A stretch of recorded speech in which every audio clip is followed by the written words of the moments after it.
அரசு பள்ளியில் படித்த தர்ஷினி IIT-JEE Advanced தேர்வில் வெற்றி பெற்று இந்த ஆண்டு சென்னை IIT-ல கெமிக்கல் இன்ஜினியரிங் பாடப்பிரிவில் சேர்ந்திருக்காரு. தருமபுரி மாவட்டம் அரூர் தாலுகாவில் உள்ள ஆவாலூர் கிராமத்தைச் சேர்ந்த இவர் தனது ஆரம்ப பள்ளி படிப்பை அரசு ஆரம்ப பள்ளி ஆவாலூரிலும், அதைத் தொடர்ந்து 10ஆம் வகுப்பு வரை ஸ்ரீ அருணாச்சலா உயர்நிலைப் பள்ளியிலும் படிச்சு முடிச்சு 12ஆம் வகுப்பை அரசு மாதிரி மேல்நிலைப் பள்ளி தருமபுரியில படிச்சிருக்காரு. இவருடைய குடும்பம் விவசாய குடும்பம். அப்பா சேகர் கடந்த ஆண்டு காலமான நிலையில அம்மா திருமதி பவளக்குடி விவசாயம் செஞ்சு இவரை படிக்க வைக்கிறாங்க. இவருடைய அண்ணன் கிருஷ்ணகுமார் பிகாம் படிச்சுட்டு வராரு. அரசு பள்ளியில படிச்சு அரசு உதவியோடு IIT-யில் சேரும் தர்ஷினிய நாமும் வாழ்த்தலாம். அவருடைய அனுபவத்தை நம்மோடு இங்க பகிர்ந்துட்டு இருக்காங்க. வாங்க கேட்கலாம். வணக்கம் தர்ஷினி, எங்க யூடியூப் சேனல் சார்பா உங்களுக்கு வாழ்த்துக்கள். உங்களை பற்றி கொஞ்சம் சொல்லுங்களேன். வணக்கம், என் பேர் தர்ஷினி. நான் தருமபுரி டிஸ்ட்ரிக்ட் சேர்ந்தேன். என் ஊர் ஆவாலூர். என் வீட்டை பற்றி சொன்னால் என் அப்பா பேர் சேகர், அம்மா பேர் பவளக்கொடி, அண்ணன் பேர் கிருஷ்ணகுமார். அண்ணன் பிகாம் படிக்கிறாரு, அது இர்ரெகுலராக தான் படிக்கிறாரு. அப்பா இல்லை, 12th படிக்கும்போதே இறந்துட்டார். நான் 11th கவர்மெண்ட் ஸ்கூலில் தான் படித்தேன். அதுக்கப்புறம் 12th அரசு மாதிரி பள்ளிக்கு தருமபுரிக்கு செலக்ட் ஆகி போனேன்.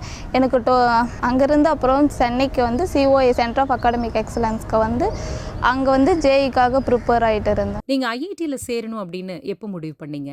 நான் IIT சேர வேணும்னு 12th படிக்கும்போது தான் முடிவு பண்ணேன். ஏன்னா எனக்கு சுத்தமாக பயாலஜி வராதுன்னு எனக்கு அப்போ தான் நல்லாவே தெரியும். அதனால நான் மேக்ஸ் ரொம்பவே போடுவேன்னு எனக்கு அப்போ நல்லாவே புரிஞ்சிச்சு.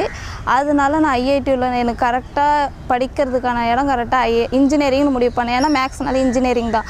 அப்போ இன்ஜினியரிங் எங்கே பண்ணணும்னு பண்ணால் IIT தான் பெஸ்ட். அதனால தான் நான் IIT சூஸ் பண்ணேன். சாதாரணமாக தமிழக மாணவர்கள் நீட் தேர்வு முதன்மையாக தேர்ந்தெடுத்து படிக்கும்போது நீங்கள் எப்படி IIT-JEE தேர்வை எழுத முன் வந்தீங்க? ஏன்னா எனக்கு சுத்தமாக பயாலஜியே வராது. மேக்ஸ்னால் ரொம்ப பிடிக்கும். மேக்ஸை தான் ரொம்ப எப்பவுமே இன்ட்ரெஸ்ட்டாக செய்வேன். அதனால JEE தான் எனக்கு கரெக்டாக இருக்கும் அப்படின்னு சொல்லிட்டு பர்ஃபெக்டாக எடுத்தேன். இந்த தேர்வுக்காக எத்தனை காலம் உங்களை தயார் செஞ்சீங்க? ஜஸ்ட் நான் இப்போ 12th படிக்கும்போது இருந்து தான் தயார் செஞ்சேன் கடைசி வரைக்கும். அதுவும் இப்படி சொல்லுன்னா பப்ளிக் அப்போ கூட நான் JEE Advancedக்கு தான் ப்ரிப்பேர் ஆகிட்டு இருந்தேன். அவ்வளோ பப்ளிக்கு கூட இம்பார்ட்டன்ட் கொடுக்கல. நீங்களே இந்த தேர்வுகளுக்கு தயார் செஞ்சுக்கிட்டீங்களா, இல்லை பயிற்சி நிறுவனத்தில் சேர்ந்து பயிற்சி பெற்றீர்களா? எங்கள் பள்ளி மூலிமா அதுக்கான கோச்சிங் கொடுத்தாங்க. அது மூலிமா தான் தயாரானோம். தர்ஷினி, உங்களுடைய கருத்துப்படி IIT Advanced தேர்வில் வெற்றி பெற ஒருத்தர் எத்தனை ஆண்டுகள் படிக்கணும்? கான்ஃபிடென்ஸாக படித்தா ஃபஸ்ட்டு எல்லே கிளியர் பண்ணலாம். எல்லாத்துக்கும் முக்கியம் கான்ஃபிடென்ஸ், நம்பிக்கை இருந்தால் மட்டும் எதுவுமே சீக்கிரம் முடிச்சிடலாம். நான் 1 year தான் படித்தேன். இப்போ தான் 12th படிக்கும்போதே தான் அதுவும் சேர்ந்து படித்தேன். அதாவது சப்ஜெக்டெல்லாம் ஒதுக்கிட்டு அட்வான்ஸ்க்கு தான் அதாவது IIT-ல போகணுன்னு அதை மட்டும்தான் கொஞ்சம் குறிக்கோளாக வச்சு கான்ஃபிடென்ட்டாக படி. நீங்கள் இந்த தேர்வுக்கு எப்படி உங்களை தயார் செஞ்சுக்கிட்டீங்க? உங்களுடைய அனுபவத்தை நீங்கள் தேர்ந்தெடுத்து படித்த புத்தகம் உட்பட அனைத்தையும் விவரமாக சொன்னீங்கன்னா அடுத்து தேர்வு எழுதக்கூடிய மாணவர்களுக்கு அது மிக்க உதவியாக இருக்கும். நான் மெயின்ஸ்க்கு ஃபஸ்ட்டு நான் ஸ்டேட் போர்டை தான் படித்தேன். மெயினாக கெமிஸ்ட்ரி படித்தேன். கெமிஸ்ட்ரி லைன் பை லைனாக படித்தேன். மெயினாக கெமிஸ்ட்ரி படித்தாலே ஓரளவுக்கு மெயின்ஸ் நல்லாவே மார்க் எடுத்துடலாம். அதுக்கப்புறம் மேக்ஸ், அப்புறம் ஃபிசிக்ஸ் நான் இம்பார்ட்டன்ட் டாபிக்ஸ் மட்டும் தான் படித்தேன். அட்வான்ஸ்க்கும் அந்த மாதிரி தான் ஃபிசிக்ஸ் அதாவது இம்பார்ட்டன்ட் டாபிக்ஸ் மட்டும் தான் படித்தேன். மற்றபடி மேக்ஸும் கெமிஸ்ட்ரி NCERT எல்லாமே ரெஃபர் பண்ணி படித்தேன். JEE Advancedக்குன்னு புக்கு இருந்துச்சு, அதையும் வாங்கி லைப்ரரியிலேருந்து எடுத்து படித்தேன்.